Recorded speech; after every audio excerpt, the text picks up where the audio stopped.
Bienvenue à Voyage dans l'espace. Où que vous soyez dans l'univers, j'espère que vous allez bien. Ici Mathieu Rancourt, géographe et passionné des sciences de la Terre et de l'univers. Comme vous l'avez sans doute constaté ces derniers mois, la Lune nous fascine de plus en plus. En résumé, on peut dire qu'à la suite des 6 missions d'exploration réalisées par les astronautes d'Apollo entre 1969 et 1972, la Lune s'est un peu éclipsée. On s'est par la suite beaucoup plus intéressé à Mars, espérant y trouver de la vie et qui sait un jour pouvoir y marcher. Mais voilà que depuis que le président Trump a ordonné à la NASA en décembre 2017 de retourner sur la Lune dès les années 2020, on assiste à un regain d'intérêt pour notre voisine cosmique. Mais quel intérêt représente au juste la Lune? Qu'est-ce qu'on sait à son sujet et qu'est-ce qu'on espère y trouver? Aujourd'hui, Claude nous parle de la Lune, de cette belle inconnue qui éclaire nos nuits et qui nous fait tant rêver.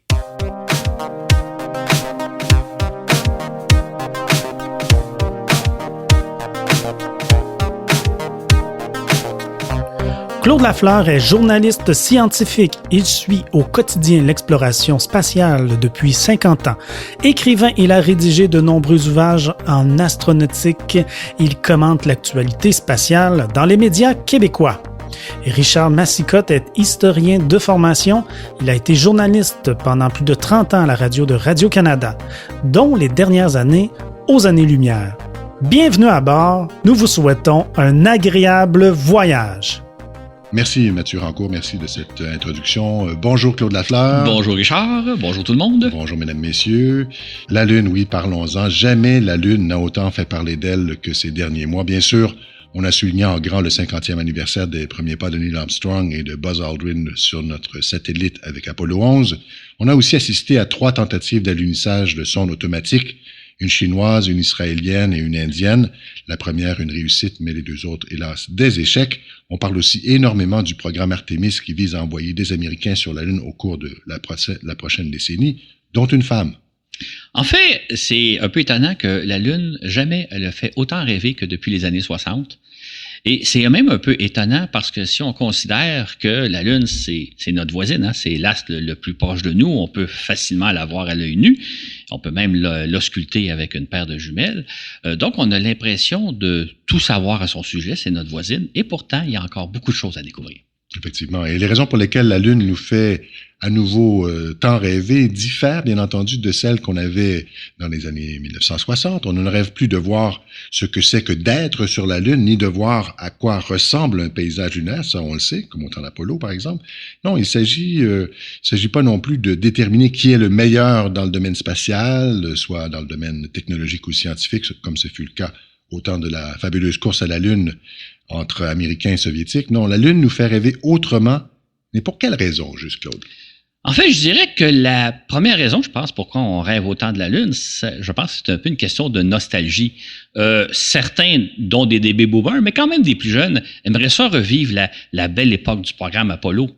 D'autres aimeraient assister à une course vers la Lune, entre cette fois-là les Américains et les Chinois, ou d'autres encore, dans une espèce d'esprit d'équité homme-femme, aimeraient ça voir une femme fouler le sol lunaire et donc briser l'ultime plafond de verre qui existe peut-être. Il y a d'autres raisons aussi pourquoi on rêve de la Lune. Certains espèrent qu'on va s'y établir, s'installer sur la Lune. Ça serait un premier pied à terre hors de notre planète. D'autres perçoivent la Lune comme un nouveau continent à explorer.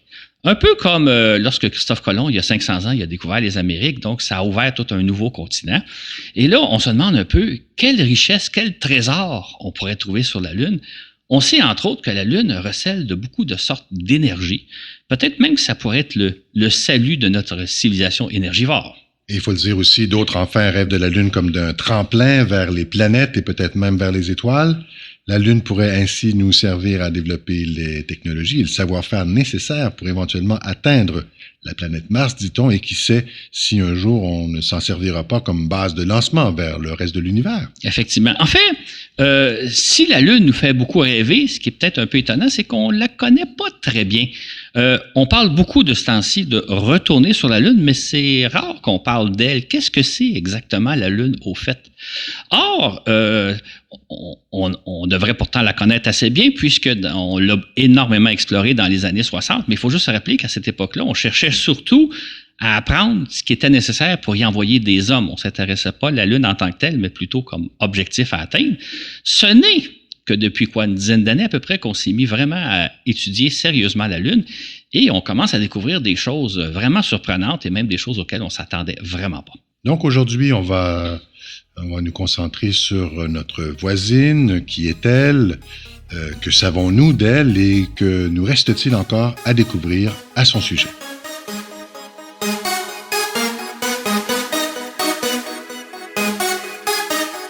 Je vous invite, si ce n'est pas déjà fait, à visionner notre belle vidéo promo. C'est en couverture de notre page Facebook. C'est également dans notre page YouTube Voyage dans l'espace. Merci à nos patrons, patronnes Audrey Deal, Daniel Langlois, Martha Stool Talk Breed et un merci tout spécial à René Jolin et Pascal Gasset. Merci à René et Pascal pour vos généreuses donations. Merci pour votre soutien, c'est très apprécié. Nous vous dédions cet épisode.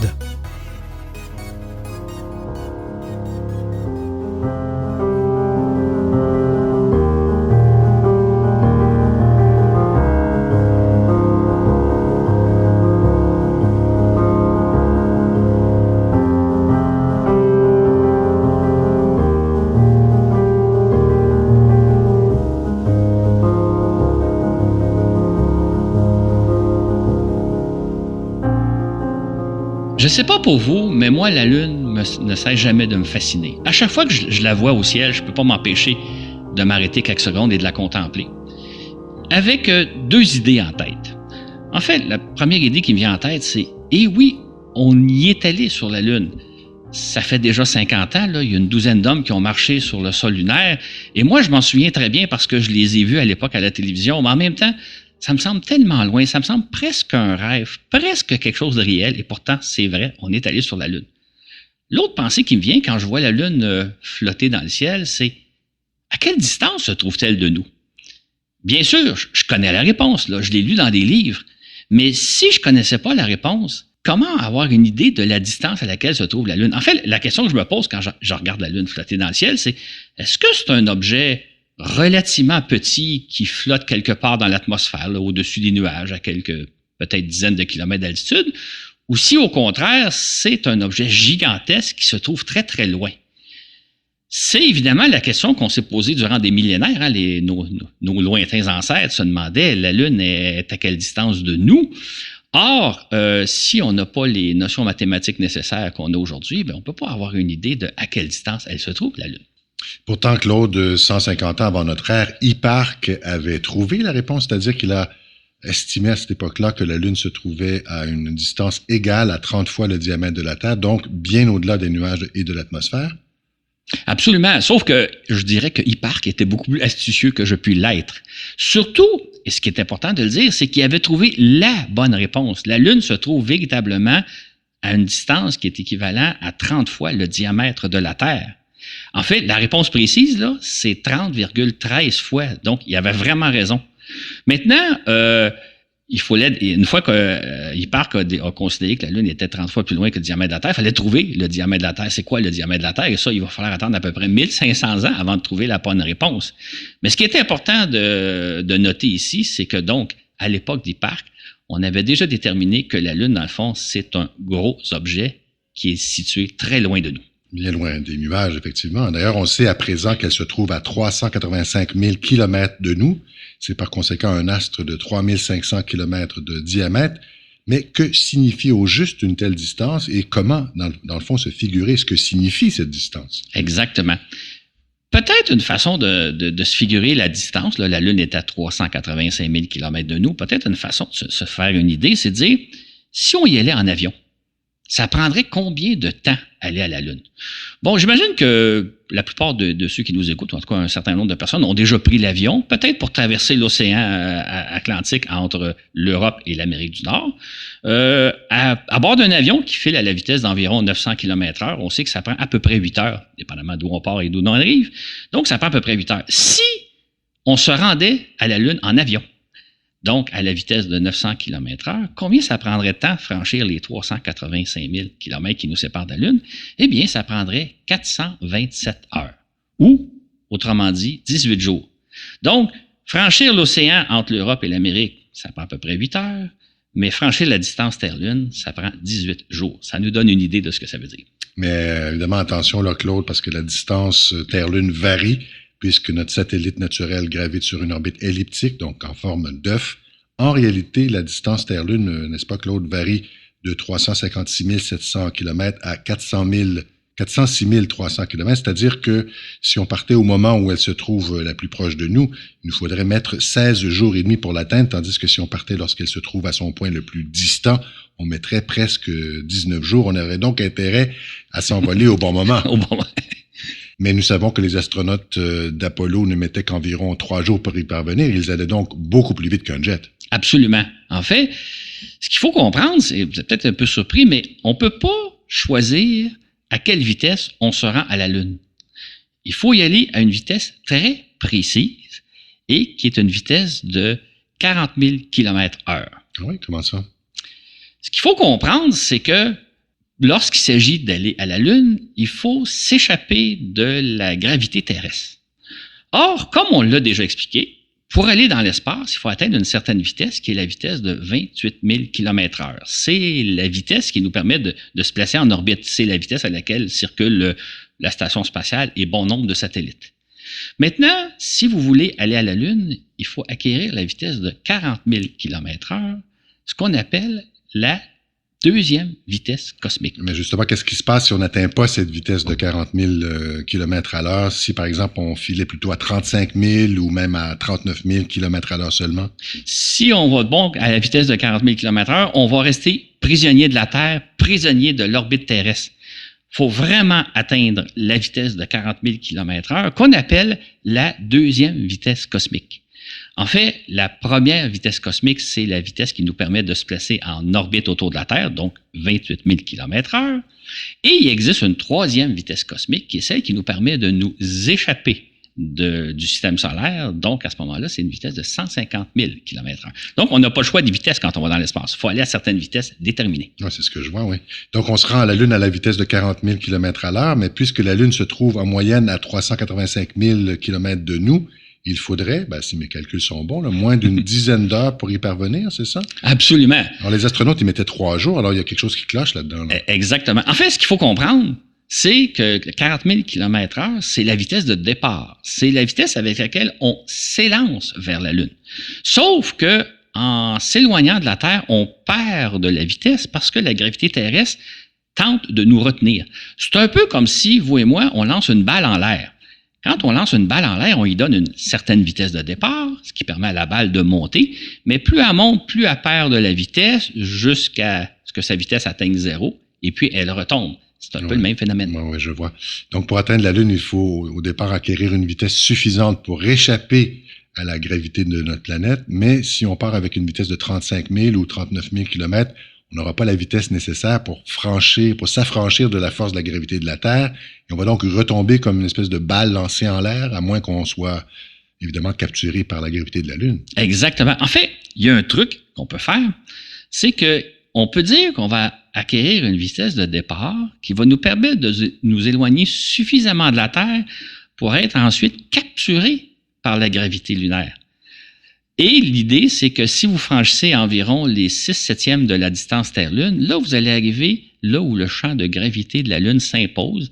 Et là, à ce moment-là, votre vitesse, vous perdiez de la vitesse depuis votre départ. Et à partir du moment où vous avez franchi à peu près les 6/7 de la distance Terre-Lune, là, vous tombez sous l'emprise de la gravité lunaire. Et là, votre vitesse commence à accélérer. Vous tombez vers la Lune. C'est un peu comme si au départ de la Terre, on se donnait une aire d'aller suffisante pour monter une côte, parvenir au sommet aux environs de 6/7 de la distance Terre-Lune. On se met alors à quoi? Redescendre naturellement, mais en acquérant de plus en plus de vitesse, c'est ça? Exactement. C'est exactement ce qui se passe. Mais là, il y a un hic. C'est que vous tombez vers la Lune, donc vous acquérez de plus en plus de vitesse. Mais lorsque vous arrivez à la Lune, lorsque vous arrivez aux abords de la Lune, vous allez beaucoup trop vite pour vous placer en orbite autour de la Terre. Vous allez tellement vite que vous allez passer tout droit et vous placer en orbite autour du Soleil. Donc, un peu comme quelqu'un qui dévalerait tellement rapidement une pente et puis qui est plus capable de prendre un virage, par exemple. Exactement. C'est exactement ce qui se passe. Ce qui fait que si vous voulez vous rendre à la Lune, si vous voulez vous placer en orbite autour de la Lune, il faut qu'au moment où vous arrivez aux abords de la Lune, vous vous donniez un coup de frein. C'est-à-dire que vous utilisiez un moteur fusée qui va vous faire perdre une bonne partie de votre vitesse. En fait, vous devez perdre à peu près l'équivalent de 3000 km à l'heure en quelques minutes seulement. Donc, vous vous donnez vraiment un gros coup de frein pour vous placer en orbite lunaire. Et si jamais vous manquez votre coup de frein, bien, vous passez tout droit puis vous vous placez en orbite autour du Soleil. Aïe, étonnant tout de même. Et donc, si on se résume, Claude, il faut une grande vitesse pour quitter la Terre, vitesse qu'on perd au fur et à mesure qu'on s'éloigne. Mais après avoir échappé à la gravité terrestre, on est capturé par la gravité de la Lune, mais celle-ci va nous attirer trop fortement et nous confère trop de vitesse pour s'y arrêter naturellement. C'est pour ça qu'il faut freiner. Exactement.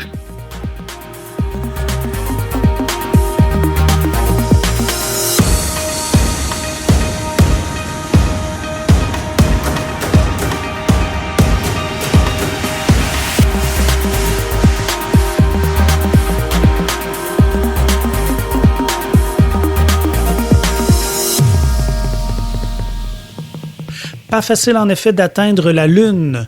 Au début de l'ère spatiale, les Américains et les Soviétiques ont dû s'y prendre en de nombreuses occasions.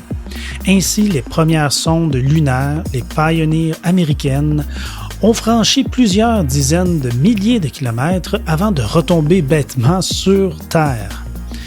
Elles n'avaient pas réussi à acquérir la vitesse de départ nécessaire pour échapper à la gravité terrestre et elles sont tombées comme des balles lancées en l'air.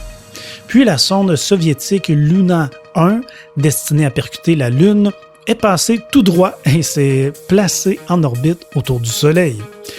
Par contre, Luna 2 a réussi son coup en percutant de plein fouet la Lune à vive allure. C'était en 1959. Mais il a ensuite fallu attendre 7 années et subir une dizaine d'échecs avant qu'une sonde ne parvienne enfin à se poser en douceur sur la Lune.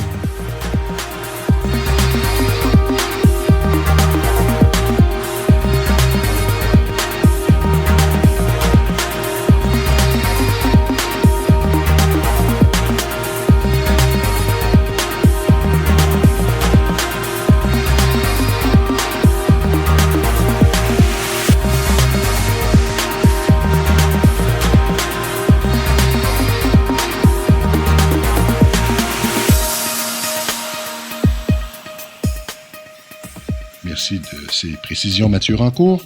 Donc, lorsqu'on regarde la Lune briller au firmament, on ne sait pas trop de quelle couleur elle est au juste. Les soirs de pleine Lune, elle paraît plutôt pâle, presque blanche, très, très lumineuse, d'un blanc cassé mais sale. Et alors qu'elle est en phase, la Lune nous apparaît plutôt grise. Chose certaine, elle est dénuée de toute couleur vive et n'a pas l'éclat de la Terre. Mais de quelle couleur est donc la Lune? C'est une très, très bonne question, hein, parce que c'est la question qu'on s'est empressé de poser aux astronautes d'Apollo 8, peu après que se soit placé en orbite autour de la Lune le 24 décembre 1968. C'était les premiers hommes à pouvoir observer la Lune à une distance de 100 km seulement. Donc, on leur a demandé de quelle couleur est la Lune. Et qu'est-ce qu'ils ont répondu? Ils n'ont pas su trop quoi répondre. Ah non? Ça dépend de l'éclairage. Ah. En fait, l'un des astronautes nous a dit que la Lune lui apparaissait très pâle, très blanche, il y a la couleur du plâtre de Paris. Mm-hmm. Par contre, en d'autres occasions, la Lune leur est apparue beaucoup plus grise, peut-être même grise foncée. Et sur certaines photos, on peut même voir que parfois, sur certains éclairages, la Lune revêt une belle teinte brune, un peu comme une plage, un peu la couleur d'une plage. Donc, tout est une question d'éclairage. D'ailleurs, dans le fascicule qui va accompagner notre balado, on va en montrer des photos. Fait que la couleur de la Lune, on ne sait pas trop c'est quoi. Mm-hmm. Mais la Lune doit quand même avoir sa propre couleur, non? Absolument. En fait, Quand on est sur le sol lunaire, quand on marche sur la Lune, là, on voit que la couleur de la Lune est la couleur du vieil asphalte. Je m'explique. On sait qu'une couche d'asphalte assez fraîche, c'est foncé, c'est gris foncé. Par contre... C'est presque noir. Presque noir.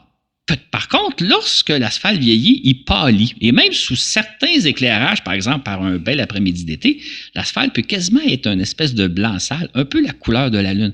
Donc, la Lune, elle est grise asphalte. Grise asphalte, d'accord. Mais bien sûr, la Lune n'a jamais été asphaltée. Alors, comment t'expliques cette couleur-là? En fait, ce qu'il faut comprendre, c'est que la Lune est un astre de roche. C'est-à-dire, ici, sur Terre, le sol sur lequel on marche, ça peut être de la terre noire, ça peut être du sable et ça peut être de la roche. Dans le cas de la Lune, c'est juste de la roche qu'il y a sur la Lune et de la roche qui se qui se brise en petites fines particules. C'est de la poussière, mais c'est pas de la poussière de roche. C'est pas de la poussière de terre. C'est ça, c'est pas de la poussière de terre, c'est vraiment de la poussière de roche. D'accord. C'est ce qu'on appelle... Donc, il n'y a pas de terre sur la Lune. Il n'y a pas de terre sur la Lune. Il y a juste du... C'est ce qu'on appelle du régolithe. Voilà. Le régolithe, c'est de la pierre qui est brisée par la chute des micrométéorites. La Lune subit constamment un bombardement de micrométéorites qui réduit la roche en très, très fine poudre. Et c'est le sol lunaire et la couleur de cette fine poudre-là, c'est la couleur grise asphalte. Alors que sur Terre, on retrouve beaucoup de terre, souvent de la terre noire, constituée en grande partie, évidemment, de résidus de matière organique en décomposition. On trouve aussi du sable provenant de la désagrégation de matériaux d'origine minérale et organique, des coquilles, des coquillages, des squelettes de coraux, etc. Et bien sûr, il y a aussi de la roche, mais la Lune est exclusivement donc un monde de roche et de poussière de roche, donc c'est pour ça que c'est gris asphalte. Et le sol lunaire, Claude, est-ce qu'il sent quelque chose de différent de, par exemple, notre Terre? Oui, effectivement.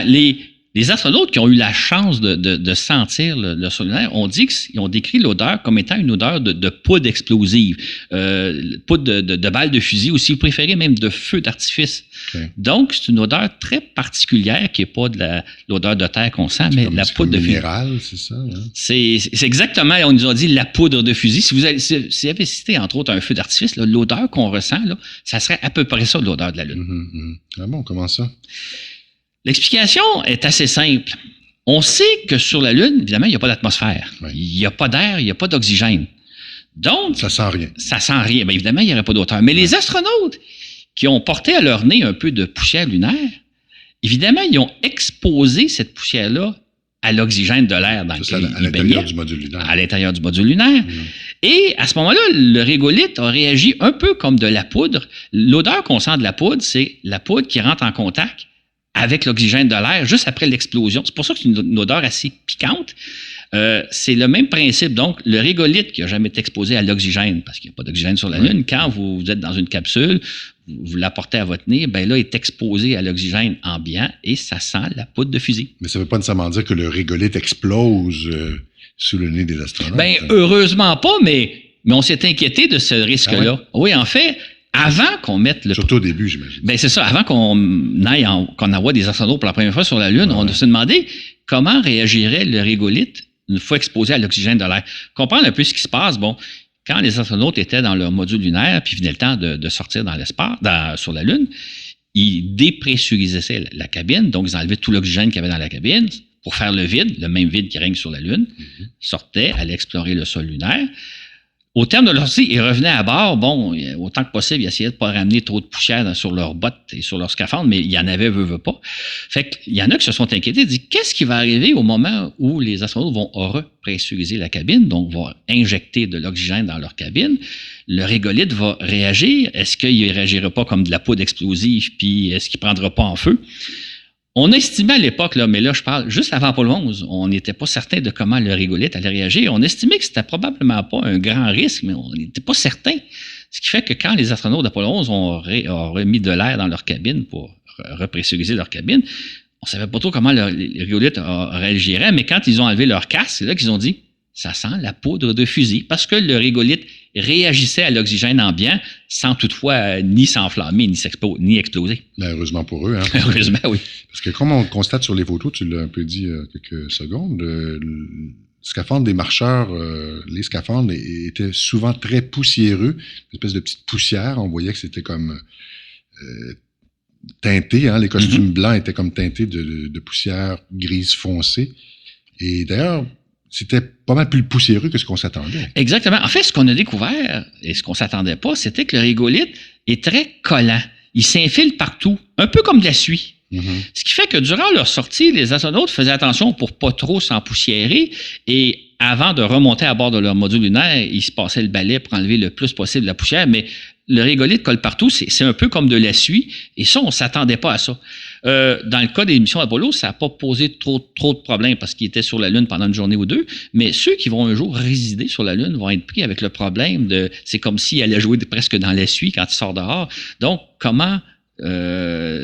contrôler le problème pour pas salir trop son vaisseau, mais imaginez si vous alliez jouer dans la neige, mais que la neige était de la suie, ça posait un méchant problème. C'est un peu ça le régolithe. Oui. Donc, il faudra peut-être de nouveaux costumes ou les nettoyer mieux ou avoir plus de costumes. Puis il y a un autre problème ou aussi. Un puissant aspirateur peut-être, ou quelque chose, mais il va falloir qu'il s'occupe de ce problème-là. Oui. Ben oui, tout à fait.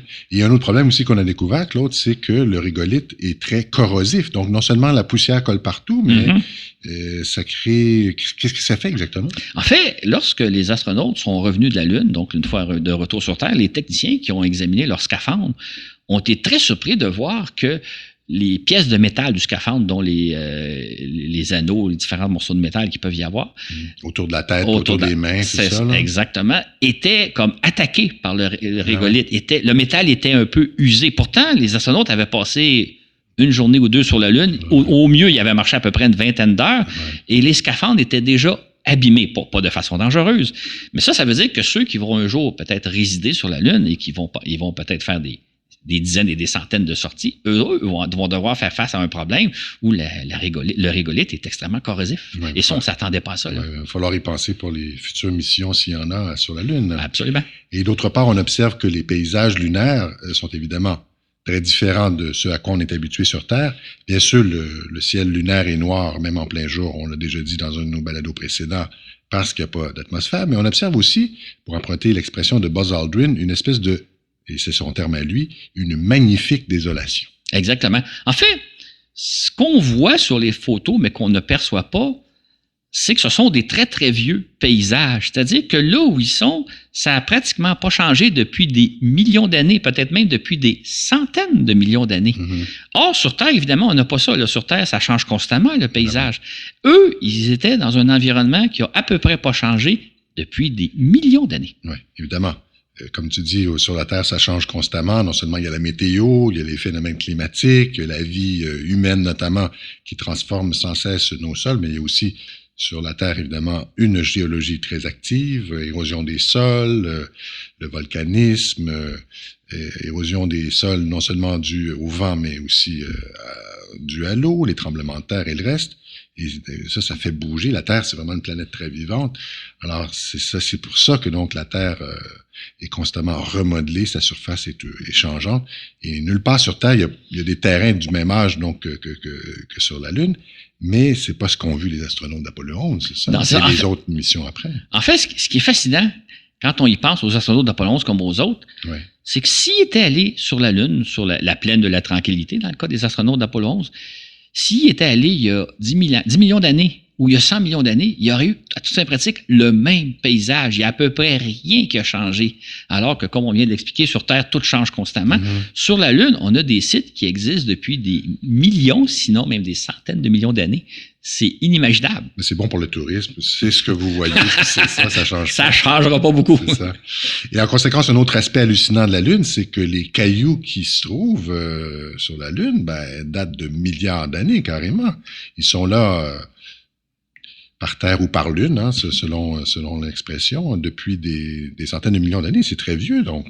Donc, quand on y pense, ça doit être extraordinaire de se dire, le caillou que je ramasse, comme les astronautes ont fait, ou comme des sondes ont fait ou feront, et qu'on tient dans notre main, là, est là depuis bien avant l'apparition des premiers humanoïdes sur Terre, peut-être même depuis avant l'apparition des premières formes de vie sur notre planète. Absolument. C'est quelque chose qu'on ne retrouve pas sur Terre. Dans le fond, les cailloux que les astronautes d'Apollo nous ont rapportés dataient de 2, 3, 4 milliards d'années. OK, on n'a pas ça sur Terre. On l'a, mais c'est plus rare. Oui, c'est beaucoup plus utile à trouver. En fait, la Lune, c'est un des intérêts qu'elle nous présente. Un intérêt scientifique, c'est que la Lune recèle de la matière qui a servi à fabriquer la Terre il y a des milliards d'années, matière qui s'est transformée depuis. Donc, quand on ramène des échantillons lunaires dans nos laboratoires, ce qu'on étudie, c'est la matière qui est à l'origine de la formation de notre monde et de ce que l'on est aujourd'hui, dans le fond. Là. Donc, on pourrait dire que la Lune, c'est une sorte de dépôt d'archives qui nous permet d'étudier nos origines terrestres. C'est tout l'intérêt scientifique d'aller sur la Lune, parce que parfois, les gens se disent à quoi bon aller chercher des cailloux qui datent de 2, 3, 4 milliards d'années? Mais c'est la matière à partir de laquelle notre planète s'est formée, et matière qu'on ne retrouve plus ici sur Terre, parce que tout est toujours constamment transformé.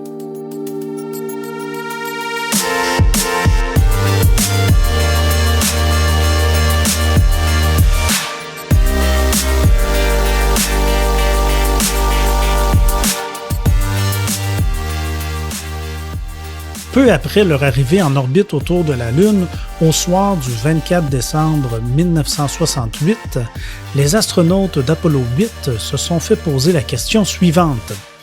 Apollo 8, ici Houston, à quoi ressemble cette bonne vieille Lune vue à 100 km d'altitude? La réponse à cette question constitue la première description détaillée que nous avons eue de la Lune vue de si près. Très bien, Houston, la Lune est essentiellement grise, aucune couleur, ça ressemble à du plâtre de Paris, à une sorte de vaste plage de sable gris. Nous pouvons discerner pas mal de détails. La mer de la fertilité ne ressort pas aussi clairement ici que ce qu'on voit depuis la Terre. Il n'y a pas beaucoup de différence entre elle et les cratères des environs. Les cratères sont tous arrondis. Il y en a vraiment beaucoup, certains sont récents. Plusieurs semblent avoir été percutés par des météorites ou d'autres projectiles du genre. L'Angrenue est un énorme cratère au centre duquel se trouve un piton.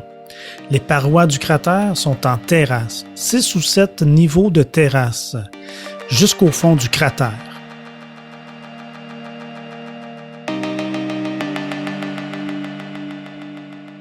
Merci Mathieu de ce petit rappel historique.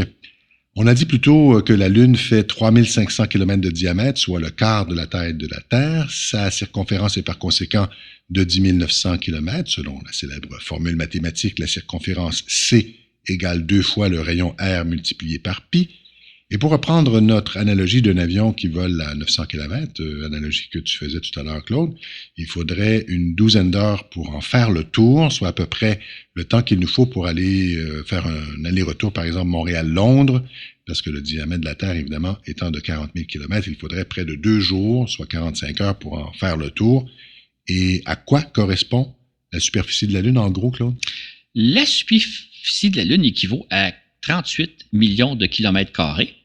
C'est un peu plus que la superficie de l'Europe et de l'Amérique du Nord réunies, superficie qui totalise environ 35 millions de kilomètres carrés. Donc, la Lune, c'est à peu près aussi vaste que l'Europe et l'Amérique du Nord réunies. C'est petit, mais c'est pas minuscule. Non, c'est ça. Il y a quand même du terrain à explorer. Ouais. Alors qu'on a tendance à diviser notre monde entre hémisphère nord et hémisphère sud, on perçoit plutôt que la Lune a une face visible et une face cachée. Alors, pourquoi ces distinctions? C'est ça qui est amusant, c'est que quand on regarde la Terre, ce qu'on réalise, c'est que dans l'hémisphère nord, c'est là qu'on retrouve l'essentiel des terres habitables, oui. Tandis que l'hémisphère sud, c'est couvert de grands océans. Oui. C'est pour ça qu'on fait cette distinction-là. Dans le cas de la Lune, c'est tout à fait autre chose. C'est qu'il y a un hémisphère qu'on voit tout le temps, donc la face visible, et l'autre qu'on voit jamais, la face cachée. Donc, la façon de regarder la Lune est différente de celle qu'on aurait de regarder la Terre. C'est pas toujours facile à comprendre, mais tu vas nous expliquer ça, Claude. Comment se fait-il que la Lune nous présente toujours la même face? En fait, techniquement, là, l'explication est assez simple. C'est que la Lune fait un tour sur elle-même durant le même laps de temps qu'elle fait un tour autour de la Terre, c'est-à-dire en 27 jours et 8 heures. Autrement dit, la période de rotation de la Lune est égale à sa période de révolution. Parce que la Lune tourne sur elle-même aussi. Exactement. Même si on voit toujours la même face, elle tourne quand même. Bien, elle tourne sur elle-même justement en même temps qu'elle fait un tour de la Terre, donc elle garde toujours la même face. Donc, c'est comme si on imaginait deux danseurs qui se tiennent par les mains l'un en face de l'autre. Et essayez de visualiser ça, mesdames, messieurs. Là. L'un d'eux demeure au centre et fait tourner son partenaire autour de lui. De la sorte, le danseur qui se trouve à l'extérieur va effectuer un tour sur lui-même tout en faisant le tour du danseur central en lui faisant toujours face. si on essaye la chose, ça va marcher, c'est ça? C'est ça. Si vous l'essayez, ça va marcher. Et c'est pas dangereux comme expérience. Et vous allez constater, si vous regardez attentivement, que le danseur extérieur se trouve à faire un tour sur lui-même tout en faisant le tour de son partenaire de façon à toujours garder la même face. Comme ils se tiennent par la main, ils sont toujours face à face l'un vers l'autre. Ouais. C'est exactement ce qui se passe dans le cas de la Terre et la Lune. À une petite différence près, c'est que pendant que la Lune fait un tour sur elle-même en 27 jours et 8 heures, la Terre, elle tourne en 24 heures seulement sur elle-même. Donc, elle fait plusieurs fois de tours sur elle-même, alors que dans l'analogie de notre danseur, le danseur du centre fait aussi un tour sur lui-même en même temps, dans la même durée que celui qui fait le tour de façon extérieure. Donc, c'est-à-dire que si la Lune nous présente toujours la même face, la Terre se présente toujours différemment à la Lune. Et depuis la Lune, par contre, la Terre apparaît comme le visage d'une personne regardée à 4 mètres de distance. D'éventuels colons lunaires auront donc la chance, eux, de ne pas toujours voir le même visage de la Terre, contrairement à nous à la Lune. C'est ça, effectivement. Ce qui va être intéressant pour eux, c'est qu'ils vont pouvoir regarder la Terre et voir se défiler les continents et les océans, donc de voir la Terre graduellement tourner sur elle-même, alors que nous, on voit toujours les mêmes phases de la Lune, peu importe la période de l'année. Ils vont aussi pouvoir observer l'évolution de la météo sur la Terre aussi, non? Ben oui. Tandis que nous, on voit jamais, évidemment, aucun changement à la surface de la Lune. Mais, Claude, là, il y a une autre question ici. Est-ce que c'est une coïncidence si la Lune tourne sur elle-même au même rythme qu'elle prend pour effectuer une révolution autour de la Terre? Non, c'est pas une coïncidence. C'est pas une coïncidence. Non, c'est dû à la force de gravité de la Terre. Encore la gravité. Encore la gravité. Ce qu'il faut comprendre, c'est qu'on sait que la Terre est beaucoup plus grosse que la Lune. En fait, la Terre est 81 fois plus massive que la Lune. Non seulement en diamètre, mais en masse. En masse, c'est ça. Et ce qui fait que le champ de gravité de la Terre a, en quelque sorte, conditionné la période de révolution de la Lune. En fait, ce qui s'est passé, de rotation plutôt, ce qui s'est passé, c'est que au départ, la Lune tournait un peu plus rapidement sur elle-même qu'elle en prenait de temps pour faire un tour autour de la Terre. Donc, il y a fort longtemps, on pouvait voir les différentes phases de la Lune. Mais ça, c'est bien avant l'existence de l'humanité. Là. Nos ancêtres n'ont pas vu ça. Ah non, c'est tout des débuts. Sauf que l'intensité du champ de gravité de la Terre a contraint la Lune à se caler, en quelque sorte, à faire en sorte que la Lune fait un tour sur elle-même en même temps qu'elle fait le tour de la Terre, donc à nous présenter toujours la même face. C'est parce que la Lune est assez proche de la Terre et que le champ de gravité de la Terre est très fort qu'il a conditionné, il a calé la rotation de la Lune. Donc, un peu comme un danseur qui tiendrait son partenaire par les mains pour le faire tourner autour de lui, c'est ça? Absolument, c'est exactement ça. Donc, c'est pas une belle coïncidence, ni même un phénomène exceptionnel, puisqu'on observe la même chose un peu partout à travers le système solaire. C'est le cas notamment de Phobos et de Deimos, qui sont les lunes autour de Mars. C'est le cas aussi d'Io, d'Europe et de Ganymède et de Callisto, les principaux satellites de Jupiter, de même que pour bon nombre de lunes de Saturne, d'Uranus et de Neptune aussi. Et le phénomène de la face cachée, c'est donc assez fréquent, dans le fond. Absolument. En fait, un peu partout dans le système solaire, là, à chaque fois que vous avez une grosse planète autour de laquelle tournent des lunes, des satellites naturels, pas très loin, assez proches, vous allez avoir toujours le même phénomène. C'est-à-dire que le champ de gravité de la grosse planète va nécessairement conditionner la période de rotation de la Lune en question, de sorte que à chaque fois qu'on a donc une grosse planète et une Lune pas très loin, la Lune va toujours présenter la même face que vis-à-vis de la planète que comme nous, ce qu'on voit avec la Lune et la Terre. Donc, c'est assez fréquent. C'est un phénomène très fréquent, oui. Il y a par contre une belle coïncidence, et c'est le cas de le dire ici, qu'on ne retrouve nulle part ailleurs dans le système solaire et peut-être même que très rarement dans l'univers. Et de quoi s'agit-il, Claude? En fait, je dirais que c'est une coïncidence extraordinaire. C'est la coïncidence qui nous permet d'observer des éclipses du Soleil, des éclipses parfaites. C'est-à-dire qu'au moment... Comme si la Lune avait le même diamètre que le Soleil. C'est ça, exactement. Ouais. C'est que quand on observe une éclipse de Soleil, donc quand la Lune se trouve à passer entre le Soleil et la Terre, le disque de la Lune recouvre parfaitement celui du Soleil. Et ça, c'est une coïncidence. Et ça, c'est une coïncidence. Parce que ce qui se produit en pratique, c'est que la Lune, elle est 400 fois plus petite que le Soleil, mais elle est 400 fois plus proche de nous que le Soleil. Ce qui fait que les deux coïncident. Mais si la Lune avait été un peu plus petite ou un peu plus loin, son disque n'aurait pas parfaitement couvert celui du Soleil. Ou si le Soleil avait été un peu plus gros ou un peu plus proche, encore là, on n'aurait pas assisté à des éclipses parfaites. On assiste à des éclipses parfaites parce que... Quand on a des éclipses totales. C'est ça, quand on a des éclipses totales, puis quand les astres sont bien alignés. Mm-hmm. Fait que c'est une coïncidence extraordinaire qu'on ne retrouve nulle part dans le système solaire et peut-être très rarement même dans l'univers. En fait, ça doit peut-être arriver à quelques endroits, mais c'est vraiment une coïncidence que la Lune soit 400 fois plus petite que le Soleil, mais en même temps 400 fois plus proche. Mm-hmm. Et cette belle coïncidence, puisque c'en est une, nous offre donc non seulement le privilège d'assister à un spectacle majestueux. Quand on voit des éclipses totales, c'est le cas de le dire. Et tous ceux et celles, d'ailleurs, qui ont assisté justement à une éclipse totale vont en garder un souvenir impérissable, notamment celle de 2017 aux États-Unis. C'est toujours super émouvant, mais ça a longtemps été l'occasion, et c'est encore l'occasion, de mener d'importantes observations scientifiques. Absolument. Ça a eu une très grande importance scientifique. Je voudrais juste souligner, par rapport à l'éclipse de 2017, dans le fascicule qui va accompagner notre balado, on va reproduire des photos que notre ami Paul Hood, l'animateur de radio, a prises, des photos extraordinaires, parce qu'on voit des phénomènes qu'on voit rarement lors des éclipses. Monsieur Hood, qu'on salue en passant. Absolument, notre cher Paul. Fait que ça a été très important d'un point de vue scientifique parce que ça le demeure, dans le fond. Ça le demeure encore, mais ça, pendant longtemps, c'est que comme le disque de la Lune recouvre parfaitement, et j'insiste sur le mot parfait, le disque du Soleil, ça nous a permis de voir ce qui se passe autour du Soleil, de voir l'atmosphère du Soleil. Ce qu'on appelle la couronne. Ce qu'on appelle la couronne. C'est ça. En temps normal, on ne peut pas l'observer parce que le Soleil est tellement brillant, il est tellement éclatant qu'il éclabousse tout ce qu'il y a autour. Sauf qu'au moment de l'éclipse, donc, on peut observer ce qui se passe autour du Soleil. La Lune nous cache le Soleil qui nous permet de voir autour. Exactement. Et là, ce qu'on voit justement, c'est qu'il y a des éruptions solaires, il y a toutes sortes de phénomènes et de perturbations, etc. Donc, pendant très longtemps, ça a été notre seule façon d'observer la surface du Soleil. Et encore une fois, on est vraiment chanceux parce que le disque de la Lune couvrait parfaitement celui du Soleil. Si ça n'avait pas été le cas, on n'aurait pas pu observer l'atmosphère du Soleil comme on l'a fait. Aujourd'hui, on a des instruments scientifiques qui nous permettent de le faire, mais pendant des siècles, ça a été notre seule façon de dire qu'est-ce qu'il y a à la surface du Soleil? Bien, grâce aux éclipses, on peut le voir. Et aujourd'hui, donc, on a affaire à un phénomène qui est toujours très émouvant là, pour ceux qui ont eu la chance de voir l'éclipse totale, mais en même temps, c'est un phénomène scientifique très intéressant. Et tout ça, c'est juste une coïncidence.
En novembre 1609, Galileo Galilei, dit Galilée bien sûr, observe pour la première fois la Lune à l'aide d'une toute petite lunette astronomique, c'est-à-dire un long tube mince sur lequel 2 lentilles ont été fixées. Son instrument grossit 3 fois seulement, imaginez, mais cela suffit quand même pour lui faire découvrir que la surface lunaire est recouverte de montagnes et de plaines. Et citation de Galilée lui-même, il dit « L'on voit que la Lune n'est pas d'une surface égale, lisse et polie comme beaucoup de gens le croient d'elle. » Fin de la citation. Et Galilée découvre donc aussi, aux surprises, quantité de cratères et aperçoit de vastes taches sombres qu'il imagine être des mers et qui vont être baptisées telles quelles, Claude. C'est ça. Ça peut paraître banal comme observation, mais c'était une observation très, très importante. Parce qu'à l'époque de Galilée, en 1600, on considérait que tout ce qui était au firmament était parfait, que c'était des sphères parfaites, avec une surface lisse et parfaitement lisse, parce que c'était des objets qui étaient au ciel. Donc divin. Donc divin, exactement. Or, Galilée, par sa simple observation, remet en doute, sème un doute sur une croyance religieuse à l'effet que tout ce qui est dans le ciel n'est pas nécessairement parfait. Et quel doute! Et quel doute, c'est ça. Et aujourd'hui, quand on observe la Lune, ben, si on l'observe à l'œil nu, un peu comme à l'époque de Galilée, on voit pas grand-chose, on voit un astre plus ou moins blanc. Mais si on utilise une paire de jumelles qui est déjà beaucoup plus puissante que le télescope, que la lunette de Galilée, on découvre tout un monde, comme lui aurait aimé le faire. Je suis certain que Galilée aurait rêvé d'avoir la paire de jumelles qu'on a chez nous dans notre maison, qui est tout à fait ordinaire, parce que c'est un instrument nettement plus puissant que sa lunette à lui. Qu'il avait. Ouais, effectivement, je l'ai fait l'été dernier. Quand on examine la Lune aux jumelles, on voit le relief. Ou lorsqu'on la regarde en photo, évidemment, on découvre rapidement qu'il semble y avoir deux sortes de terrains, une majorité de terrains pâles et aussi des régions plus ou moins circulaires et foncées. Comment on s'explique ça? C'est ça. En fait, pendant longtemps, les astronomes qui observaient la Lune avaient l'impression que les taches foncées étaient des océans et que par opposition, par contraste, les zones plus pâles devaient être des continents. C'est beaucoup plus tard qu'on a réalisé que la Lune, elle est sèche, c'est-à-dire qu'il n'y a pas d'eau sur la Lune. Donc, il n'y a pas vraiment de continent. Les fameuses mers, en réalité, ce sont des plaines plutôt lisses, alors que les régions qu'on appelle des continents, ce sont plutôt des régions de hauts plateaux, montagneuses, escarpées, mais il n'y a pas d'eau sur la Lune. Et par contre, on a gardé l'habitude, même si on sait qu'il n'y a pas d'eau sur la Lune, on a gardé l'habitude de parler de mer, la mer de la Tranquillité où s'est posé les astronautes d'Apollo 11, où se sont posés les astronautes d'Apollo 11, la mer des crises, etc. Il y a différentes mers. Mais c'est pratique pour se poser parce que c'est lisse. C'est ça, exactement, mais il n'y a pas d'eau. Mais ce qui différencie avant tout la Lune de la Terre, évidemment, ce sont les innombrables cratères qui couvrent sa surface. Partout, on en observe de toute taille, certains faisant plusieurs centaines de kilomètres de diamètre, jusqu'aux cratères qui sont véritablement microscopiques. Exactement. En fait, au fur et à mesure que les astronomes se sont dotés de télescopes de plus en plus puissants, ils ont constaté un nombre infini de cratères. En fait, ils ont même observé des cratères dans les océans, donc preuve que c'était pas des surfaces d'eau, là, c'était de la roche elle aussi. Et en même temps, plus les télescopes devenaient plus puissants, plus ils réalisaient que les cratères s'empilent les uns sur les autres, se chevauchent, etc. Un peu comme si on jetait une pilée d'assiettes sur une table, toute pêle-mêle. Ça ressemble à ça. Les cratères, ils sont en nombre infini quasiment. Oui. Et on a quelques chiffres ici. Selon certaines estimations, chaque kilomètre carré de la Lune renfermerait approximativement, là, prenez des notes, mesdames, messieurs, là, 6 cratères de 300 mètres et plus, 30 cratères de 100 à 300 mètres, 120 cratères de 20 à 100 mètres, 500 cratères de 10 à 20 mètres et 1500 cratères de 3 à 10 mètres. Le moins qu'on puisse dire, c'est qu'il y a quelques cratères sur la Lune. Il y en a pas mal. En fait, si on prend ces chiffres-là, qu'on les applique au fait que la Lune a une superficie de 38 millions de kilomètres carrés, ça veut dire qu'on retrouvait quelque chose comme 80 milliards de cratères qui mesurent au moins 3 mètres et quelque chose comme 6 millions de cratères qui mesuraient environ 100 mètres. Et comme on a pris l'habitude de nommer les cratères avec le nom de personnages, souvent des savants, on manque pas de cible à nommer, là. Oui, je vois ça. Hein. Et la question qu'on s'est longtemps posée aussi du côté des astronomes, c'était de quoi sont faits ces cratères-là, dans le fond? Est-ce qu'il s'agit de bouches de volcans ou encore de trous creusés par l'impact de météorites? On le sait un petit peu plus maintenant. En fait, c'est relativement récemment, parce que pendant très, très longtemps, les astronomes étaient convaincus que les cratères étaient des bouches de volcans. Ce n'est que dans les années 60, quand nos sondes ont commencé à explorer de près la Lune, qu'on a vraiment déterminé hors de tout doute que la très, très, très grande majorité des cratères ont été causés par la chute de météorites, donc l'impact de météorites qui creuse littéralement un trou dans le sol.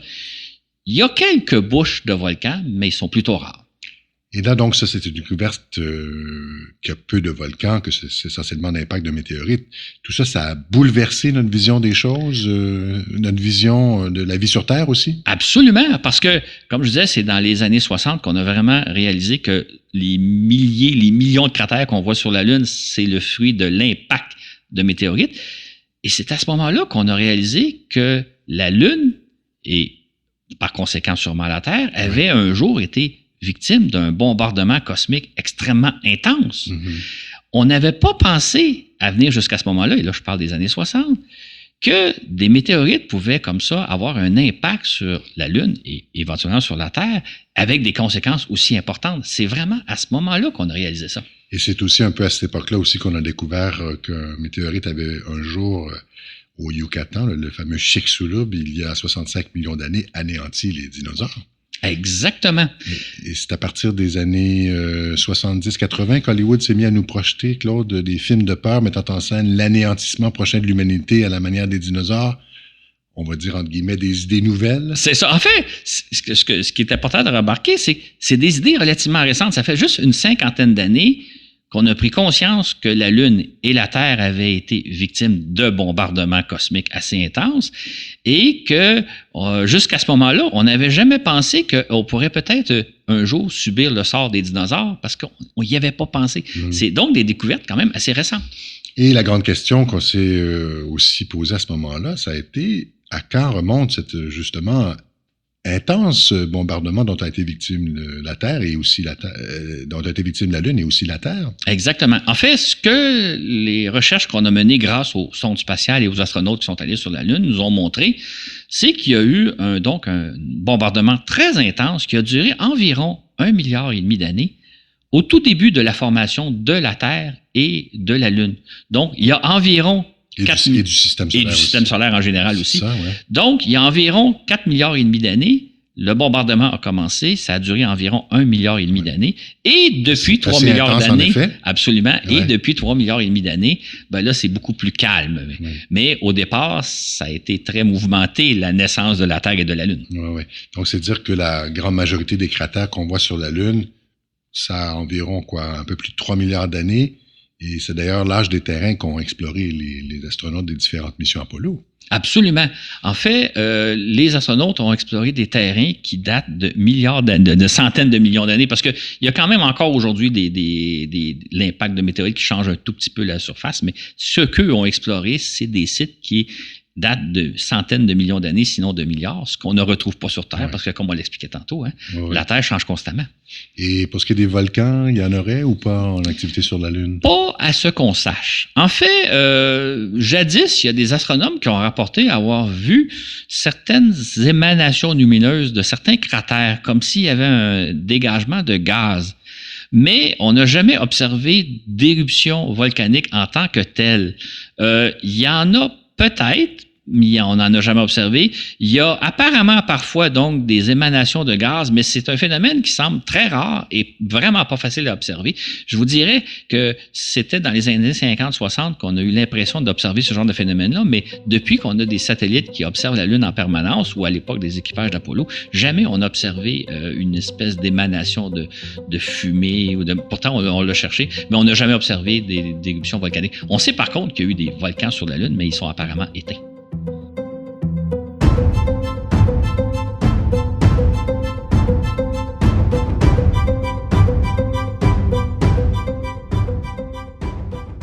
La Lune n'a donc guère changé depuis 3 milliards d'années. Elle nous donne donc une idée de ce qu'a dû être la Terre au commencement. C'est en quelque sorte un dépôt d'archives cosmiques au sujet des débuts de notre planète qui, elle, a tant changé depuis 3 milliards d'années. C'est pourquoi notre satellite naturel est si intéressant à étudier d'un point de vue scientifique.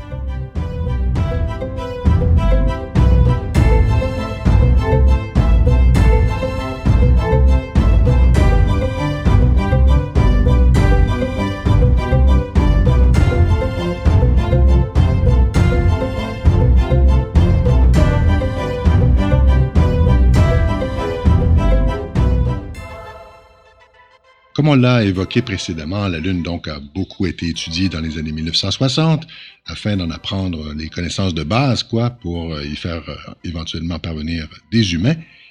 Et puis, durant une trentaine d'années, on l'a négligée au profit des autres planètes, et particulièrement notamment Mars.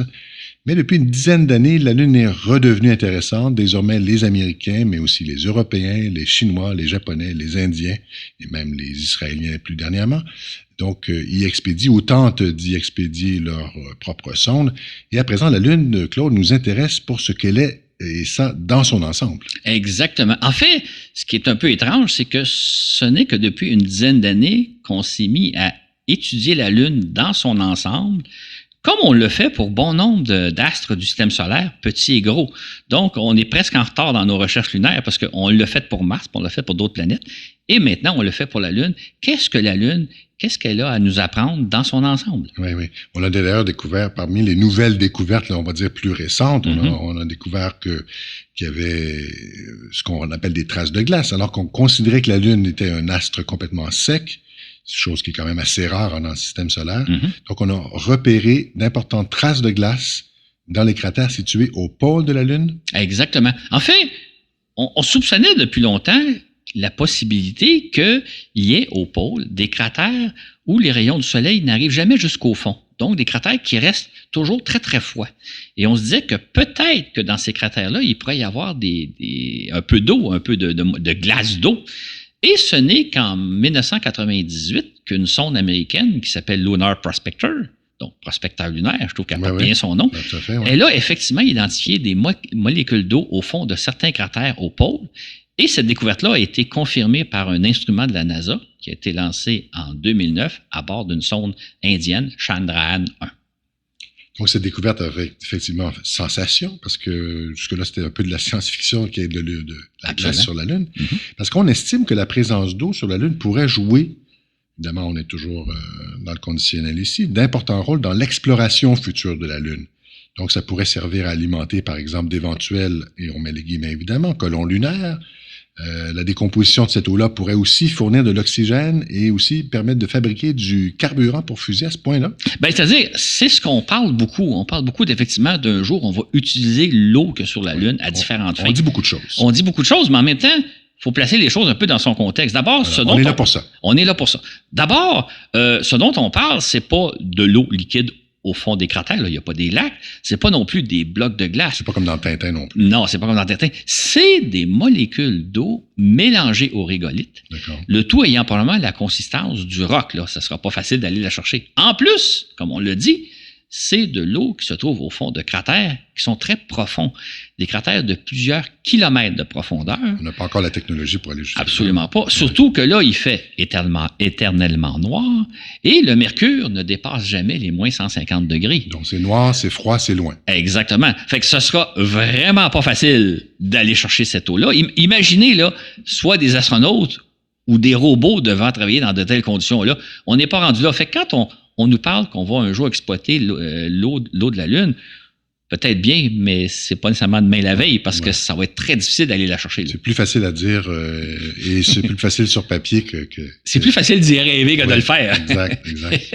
Et là, au printemps dernier, donc le printemps 2019, les chercheurs de la NASA ont annoncé que la sonde LADEE a fait une autre découverte remarquable concernant la Lune. Des particules d'eau se trouveraient un peu partout sur notre satellite, à moins d'une dizaine de centimètres sous la surface. Donc, il y aurait de l'eau un peu partout, presque sur la Lune. Ça, c'est une découverte auquel on ne s'attendait vraiment pas. Ouais. C'est-à-dire que ce qu'on a, semble-t-il, découvert, parce qu'il va peut-être falloir le confirmer en poussant nos explorations un peu plus loin, mais semble-t-il que si on creuse un peu, on enlève environ 8 cm de régolithe, là, de poussière lunaire. En dessous de ça se trouve à peu près une couche d'environ 1 mètre de profondeur dans laquelle il y a des molécules d'eau. Maintenant... de l'eau H2O? Ben, il y a H2O puis il y a OH, qui est un dérivé. Ouais. Donc, mais on parle de molécules, on parle de traces d'eau. D'accord. En fait, les chercheurs calculent que on pourrait obtenir environ l'équivalent de 500 millilitres d'eau, donc un grand verre d'eau, si on traitait environ 1 tonne de régolithe. C'est donc très, très peu. Ce que les chercheurs insistent... Il ne faut pas avoir trop soif. Non, il ne faut pas avoir trop soif, il faut être patient aussi. Ce que les chercheurs nous disent, c'est que la Lune, ça demeure un astre atrocement sec. Oui. Puis on calcule aussi que le régolithe lunaire dont on parlait tantôt contiendrait une concentration en eau de 200 à 500 parties par million, soit nettement moins que le sol le plus sec qu'on puisse trouver sur la Terre. Je pense que c'est le désert d'Atacama, si je me souviens bien. Quelque chose comme ça, oui. C'est encore plus sec que ce désert-là. C'est ça, donc on ne parle pas d'oasis, là. Absolument pas. Et depuis plus d'une décennie, donc environ depuis 2009, juin 2009, la NASA scrute à la loupe la Lune à l'aide donc de la sonde Lunar Reconnaissance Orbiter, LRO, une mission qui est quand même assez intéressante à suivre là, sur la Lune, Claude. Absolument. En fait, le but premier de cette mission-là, c'est de dresser une carte très détaillée de la Lune en 3 dimensions. Donc, on a vraiment une très, très bonne carte. Ce qu'on n'avait pas jusqu'ici. Ce qu'on avait pas. On a des bonnes cartes, mais on en a encore une meilleure. Et en conséquence, la sonde nous envoie régulièrement des photos, je dirais, sensationnelles de la Lune. Là. Elle nous montre la Lune comme on l'a à peu près jamais vue. C'est pour ça d'ailleurs que je vous propose d'aller faire un tour de temps en temps sur le site de la mission LRO pour voir un peu les plus récentes photos. Il y a vraiment des choses assez étonnantes. Le site de la NASA. Le site de la NASA. Effectivement, tapez tout simplement dans Google là, NASA LRO. Vous allez arriver à aller assez rapidement. D'ailleurs, dans le fascicule qui va suivre, nous allons reproduire certaines des photos, mais il y en a des milliers. J'aurais pu faire un fascicule de 5000 pages si j'avais voulu. Il y a vraiment des bonnes photos. Donc, grâce à LRO, on voit la Lune comme on l'a à peu près jamais vue. Et autre développement concernant la Lune, le 14 décembre 2013, la Chine est devenue la troisième nation après l'Union soviétique et les États-Unis à avoir réussi l'atterrissage d'une sonde sur la Lune. Absolument. Il s'agit de la sonde Chang'e 3, qui s'est donc posée dans la mer des pluies. Et cette sonde-là a aussi déposé sur le sol lunaire un petit véhicule tout-terrain qui s'appelle Yutu. Et pour la première fois en près de 50 ans, la sonde nous a envoyé des photos de paysages lunaires. Là. Ça faisait 50 ans qu'on n'avait pas vu un nouveau paysage lunaire. On a des images de loin, mais on n'avait pas de paysage sur place. C'est ça, là, on est sur place. Tout ce temps-là, c'est ça. Fait que, et d'ailleurs, on va reproduire les photos dans le fascicule. Maintenant, ce qu'il faut dire, c'est que donc, la sonde elle-même a photographié le petit Yutu en train de s'éloigner de elle, et le petit Yutu s'est retourné puis a photographié la sonde mère. On a vraiment des photos qui sont vraiment très intéressantes à voir. Maintenant, on peut juste souligner que malheureusement, le petit Yutu, il devait parcourir probablement des centaines de mètres, sinon quelques kilomètres, mais il s'est enlisé dans le sol lunaire après seulement à 100 mètres de distance de véhicule. Donc, il a parcouru un peu de chemin, il s'est enlisé là. Ça a été une mission intéressante. Ça arrive aux meilleurs robots. Absolument, exactement. Et on parle aussi beaucoup depuis quelque temps de retour sur la Lune et on assiste même à une certaine course technologique. Ainsi aux États-Unis, nombre d'entreprises sont à mettre au point divers vaisseaux lunaires, alors qu'au cours de 2019, la Chine, Israël et l'Inde ont envoyé des sondes destinées à se poser sur le sol lunaire. Puis il y a aussi plusieurs autres, dont l'Europe, la Russie, le Japon, le Canada, qui rêvent également de la Lune. Exactement. En fait, on assiste à un regain d'intérêt pour la Lune, mais je dirais plus un regain commercial. Là. Il y a, entre autres, un certain nombre d'entreprises qui sont en train de développer des services de transport lunaire qu'ils espèrent vendre à différentes organisations gouvernementales ou privées, alors qu'il y a différents pays qui espèrent, d'une façon ou d'une autre, tirer profit de la Lune. Là. On assiste en fait à une multitude de courses, notamment entre entreprises et entre gouvernements qui cherchent à la fois à être premiers tout en coopérant. Donc, il y a peut-être un petit conflit ici. Qu'est-ce qu'on peut penser de tout ça? C'est ça. En fait, moi, je dirais qu'on assiste à un engouement un peu étonnant de la Lune. Là. C'est-à-dire, on parle même, puis moi, je l'ai vu dans certains articles, mais on parle même d'une espèce de ruée vers l'or, un peu comme les ruées qu'il y a eu aux États-Unis dans les années 1800, là, la fameuse ruée vers l'or. Ouais. Fait qu'il y a des entreprises qui croient ou qui rêvent ou qui espèrent développer des systèmes qui vont vendre à différentes organisations. Il y en a d'autres qui espèrent probablement avoir de juteux contrats de gouvernement pour poursuivre l'exploration de la Lune, sinon même peut-être d'exploiter les ressources de la Lune. Pendant ce temps-là, il y a différents pays qui, eux autres aussi, participent à la course, qui veulent collaborer, mais qui veulent aussi un peu se tailler un morceau de gâteau. Donc, on assiste vraiment à une course. Et comme toute ruée vers l'or, l'avenir, évidemment, est incertain et la rentabilité est loin d'être acquise. Là. Fait que je ne sais pas comment ça va se passer. Il va falloir voir dans le temps comment les choses vont évoluer. Ce sera d'ailleurs probablement l'objet d'éventuels balados, là, quand on verra la course se déployer, comment ça s'est passé. Mais je ne sais pas ce qui va arriver dans les prochaines années. Ça peut être n'importe quoi. Hein.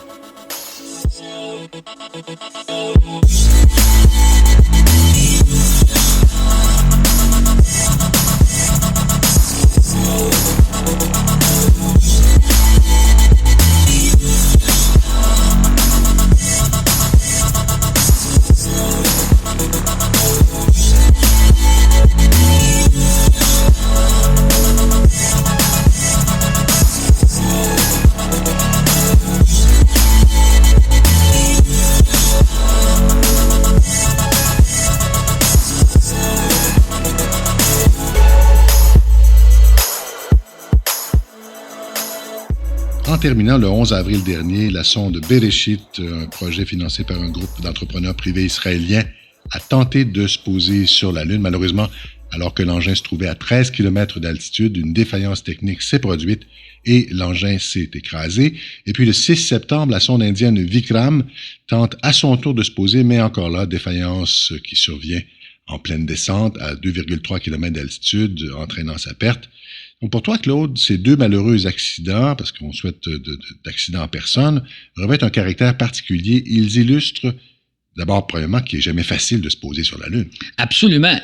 Il est jamais facile. D'ailleurs, l'instant qu'on redoute le plus, c'est au moment où la sonde arrive au sol.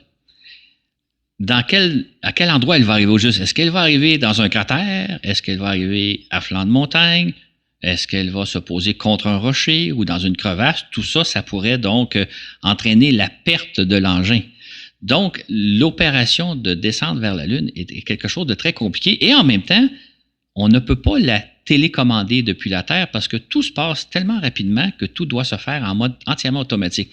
Donc, quand une sonde se pose sur la Lune, on regarde ce qui se passe, on touche du bois, on espère que tout va bien se passer, mais on ne peut rien y faire.